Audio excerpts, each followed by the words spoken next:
नमस्कार। ये रामायण कथा पूरी तरह से श्रीमद् वाल्मीकि रामायण के ऊपर आधारित है। यदि आप इसका निरंतर श्रवण करते रहना चाहते हैं तो इस चैनल को सब्सक्राइब जरूर कर लें और आगे आने वाली सभी पॉडकास्ट के नोटिफिकेशन के लिए बेल आइकन को भी जरूर से प्रेस कर दें।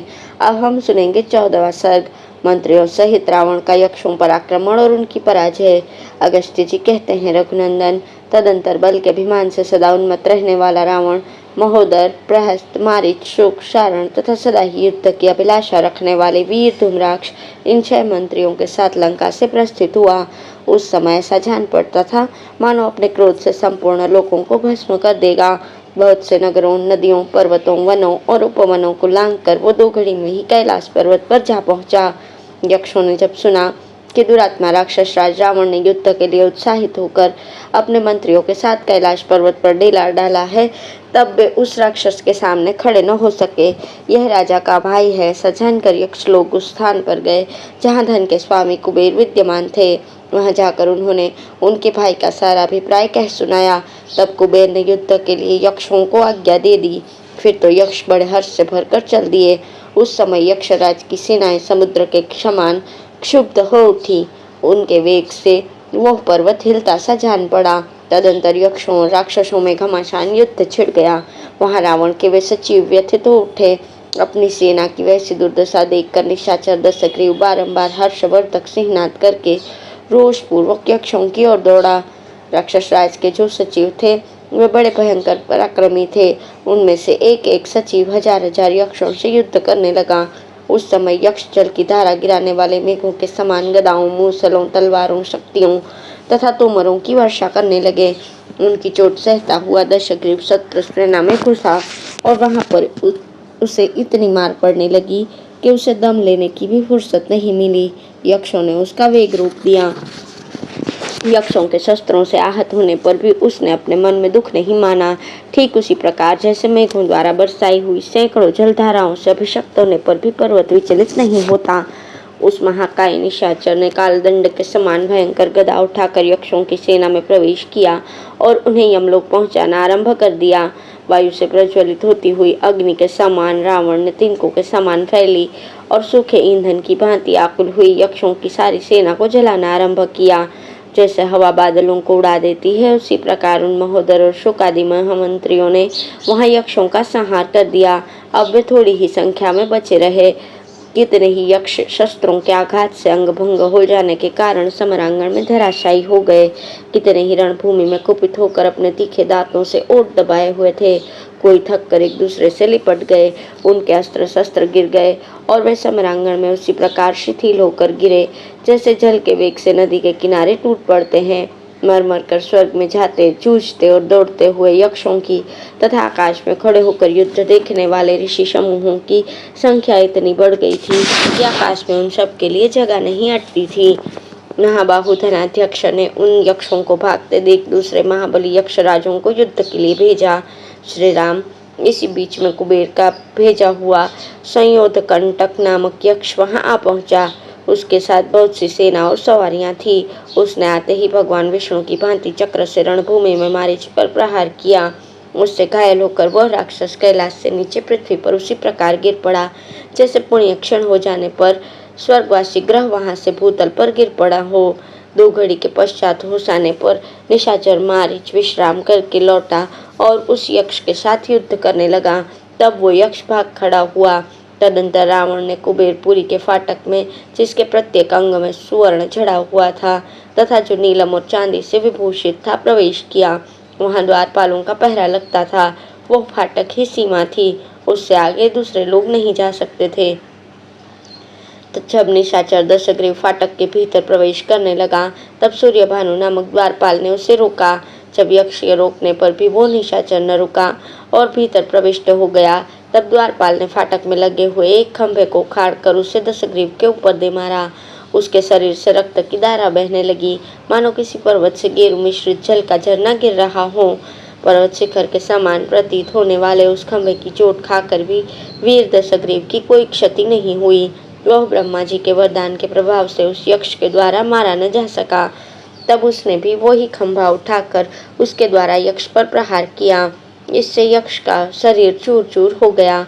फिर उसकी शक्ल नहीं दिखाई दी। उस राक्षस का यह पराक्रम देखकर सभी यक्ष भाग गए। कोई नदियों में कूद पड़े और कोई भय से पीड़ित होकर गुफाओं में घुस गए। सबने अपने हथियार त्याग दिए थे, सभी थक गए थे और सबके मुखों की कांति फीकी पड़ गई थी। अब है मणिभद्र तथा कुबेर की पराजय और रावण द्वारा पुष्पक विमान का अपहरण। अगस्त्य जी कहते हैं, रघुनंदन, धनाध्यक्षों ने देखा हजारों यक्ष प्रवर भयभीत होकर भाग रहे हैं। तब उन्होंने मणिभद्र नामक एक महायक्ष से कहा, यक्ष प्रवर, रावण पापात्मा एवं दुराचारी है, तुम उसे मार दो और युद्ध में शोभा पाने वाले वीर यक्षों को शरण दो तथा उनकी रक्षा करो। महाबाहु मणिभद्र अत्यंत दुर्जय वीर थे। कुबेर की उक्त आज्ञा पाकर वे 4000 यक्षों की सेना साथ लेकर उस फाटक पर गए और राक्षसों के साथ युद्ध करने लगे। उस समय यक्ष योद्धा गदा, मूसल, प्राश, शक्ति, तोमर तथा मुदगरों का प्रहार करते हुए राक्षसों पर टूट पड़े। वे घोर युद्ध करते हुए बाज पक्षी की भांति तीव्र गति से सब और विचरने लगे। कोई कहता, मुझे युद्ध का अवसर दो। दूसरा बोलता, मैं यहाँ से पीछे हटना नहीं चाहता। फिर तीसरा बोल उठता, मुझे अपना हथियार दो। उस तुमुल युद्ध को देखकर देवता, गंधर्व तथा ब्रह्मवादी ऋषि भी बड़े आश्चर्य में पड़े थे। उस रणभूमि में प्रहस्त ने 1000 यक्षों का संहार कर दिया।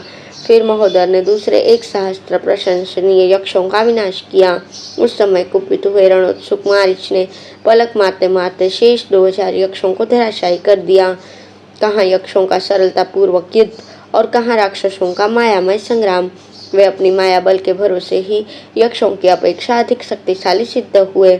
उस महासमर में धूम्राक्ष ने आकर क्रोधपूर्वक मणिभद्र की छाती में मूसल का प्रहार किया, किंतु इससे वे विचलित नहीं हुए।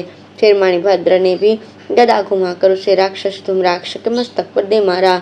उसकी चोट से व्याकुल होकर धूम्राक्ष धरती पर गिर पड़ा। धूम्राक्ष को गदा की चोट से घायल एवं खून से लथपथ होकर भूमि पर पड़ा देख 10 मुख रावण ने रणभूमि में मणिभद्र पर धावा किया। दशानन को क्रोध में भरा हुआ धावा करते देख यक्ष प्रवर मणिभद्र ने उसके ऊपर 3 शक्तियों द्वारा प्रहार किया। चोट खाकर रावण ने रणभूमि में मणिभद्र के मुकुट पर वार किया। उसके उस प्रहार से उनका मुकुट खिसक कर बगल में आ गया। तब से मणिभद्र यक्ष पार्श्वमौली के नाम से प्रसिद्ध हुए।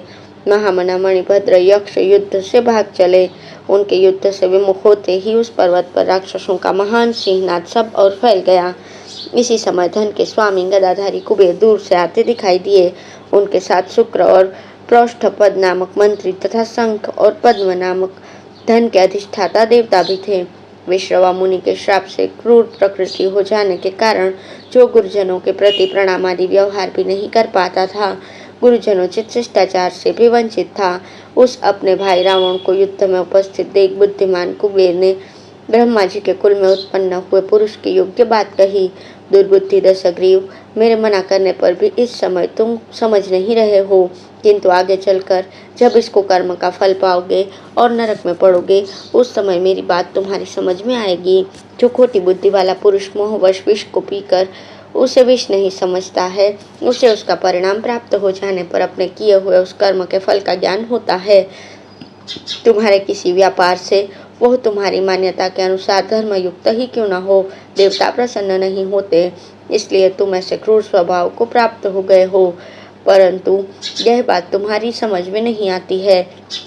जो माता पिता, ब्राह्मण और आचार्य का अपमान करता है, वो यमराज के वश में पड़कर उस पाप का फल भोगता है। यह शरीर क्षणभंगुर है, इसे पाकर जो तप का उपार्जन नहीं करता, वह मूर्ख मरने के पश्चात जब उसे अपने दुष्कर्मों का फल प्राप्त होता है, तब पश्चाताप करता है। धर्म से राज, धन और सुख की प्राप्ति होती है, अधर्म से केवल दुख ही भोगना पड़ता है। अतः सुख के लिए धर्म का आचरण करें, पाप को सर्वथा त्याग दें। पाप का फल केवल दुख है और उसे स्वयं ही यहाँ भोगना पड़ता है, इसलिए जो मूढ़ पाप करेगा वो मानो स्वयं ही अपना वध कर लेगा। किसी भी दुर्बुद्धि पुरुष को स्वेच्छा मात्र से उत्तम बुद्धि की प्राप्ति नहीं होती, वह जैसा कर्म करता है वैसा ही फल भोगता है। संसार के पुरुषों को समृद्धि, सुंदर रूप, बल, वैभव, वीरता तथा पुत्र आदि की प्राप्ति पुण्य कर्मों के अनुष्ठान से ही होती है। इसी प्रकार अपने दुष्कर्मों के कारण तुम्हें भी नरक में जाना पड़ेगा, क्योंकि तुम्हारी बुद्धि ऐसी पापाशक्त हो गई है। दुराचारियों से बात नहीं करना, यही शास्त्रों का निर्णय है। अतः मैं भी अब तुमसे कोई बात नहीं करूँगा। इसी प्रकार की बात उन्होंने रावण के मंत्रियों से भी कही। फिर उन पर शस्त्रों द्वारा प्रहार किया। इससे आहत होकर वे मारीच आदि सब राक्षस युद्ध से मुंह मोड़कर भाग गए। तदंतर महामना यक्षराज कुबेर ने अपनी गदा से रावण के मस्तक पर प्रहार किया। उससे आहत होकर भी वो अपने स्थान से विचलित नहीं हुआ। श्री राम तत्पश्चात वे दोनों यक्ष और राक्षस कुबेर तथा रावण दोनों उस महासमर में एक दूसरे पर प्रहार करने लगे, परंतु दोनों में से कोई भी न तो घबराता था न थकता था। उस समय कुबेर ने रावण पर आग्नेयास्त्र का प्रयोग किया, परंतु राक्षस राज रावण ने वरुणास्त्र के द्वारा उनके उस अस्त्र को शांत कर दिया। तत्पश्चात उस राक्षस राज ने राक्षसी माया का आश्रय लिया और कुबेर का विनाश करने के लिए लाखों रूप धारण कर लिए। उस समय दशमुख रावण बाघ, सुअर, मेघ, पर्वत, समुद्र, वृक्ष, यक्ष और दैत्य सभी रूपों में दिखाई देने लगा। इस प्रकार वो बहुत से रूप प्रकट करता था। वे रूप ही दिखाई देते थे, वो स्वयं दृष्टिगोचर नहीं होता था। तदंतर दशमुख ने एक बहुत बड़ी गदा हाथ में ली और उसे घुमाकर कुबेर के मस्तक पर दे मारा। इस प्रकार रावण द्वारा आहत होकर धन के स्वामी कुबेर रक्त से नहा उठे और व्याकुल होकर झड़ से कटे हुए अशोक की भांति पृथ्वी पर गिर पड़े।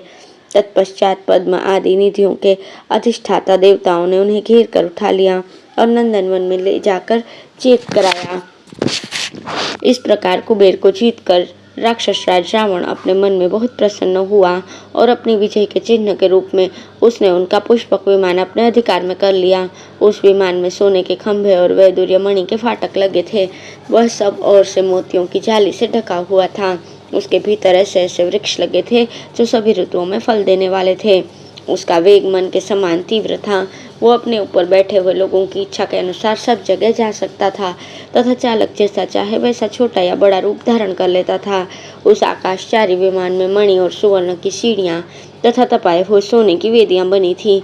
वो देवताओं का ही वाहन था और टूटने वाला नहीं था। सदा देखने में सुंदर और चित्त को प्रसन्न करने वाला था। उसके भीतर अनेक प्रकार के आश्चर्यजनक चित्र थे। उसकी दीवारों पर भांति भांति के बेल बूटे बने थे जिनसे उनकी विचित्र शोभा हो रही थी। ब्रह्मा ने उसका निर्माण कराया था, विश्वकर्मा ने स्वयं इसे बनाया था।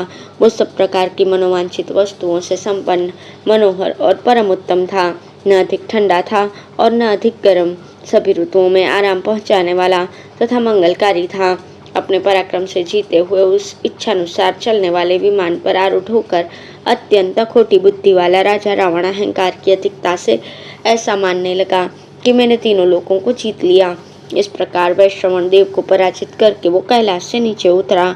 निर्मल किरीट और हार से विभूषित वो प्रतापी निशाचर अपने तेज से उस महान विजय को पाकर उस उत्तम विमान पर आरूढ़ होकर यज्ञ मंडप में प्रज्वलित होने वाले अग्निदेव की भांति शोभा पाने लगा। इस प्रकार श्री वाल्मीकि निर्मित आर्ष रामायण आदि काव्य के उत्तरकांड में 15वां सर्ग पूर्ण हुआ। धन्यवाद।